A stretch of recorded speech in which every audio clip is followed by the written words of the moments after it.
ये मेरी online teaching से घर बैठे कमाई 7 दिन की सीरीज़ की चौथी वीडियो है।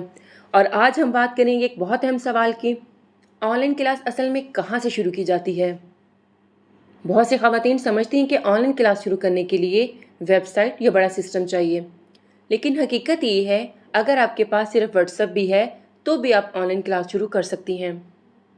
ज़्यादातर लोग ऑनलाइन टीचिंग इसलिए शुरू नहीं करते क्योंकि उन्हें समझ नहीं आता कि पहला स्टूडेंट कहाँ से आएगा और क्लास के ऐलान कहाँ करना है। सबसे आसान जगह है फेसबुक।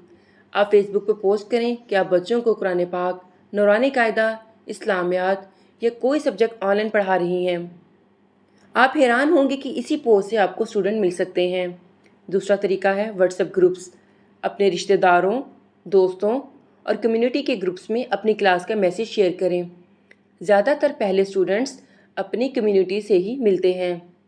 तीसरा तरीका है यूट्यूब या शॉर्ट वीडियो। अगर आप छोटी छोटी मालूमाती वीडियो बनाएं, जैसे कुरान टीचिंग या बच्चों की तरबियत के बारे में, तो लोग खुद आपसे रब्ता करना शुरू कर देते हैं। याद रखें, ऑनलाइन क्लास शुरू करने के लिए सबसे अहम चीज़ पहला कदम उठाना है, बाकी रास्ते खुद बनते जाते हैं।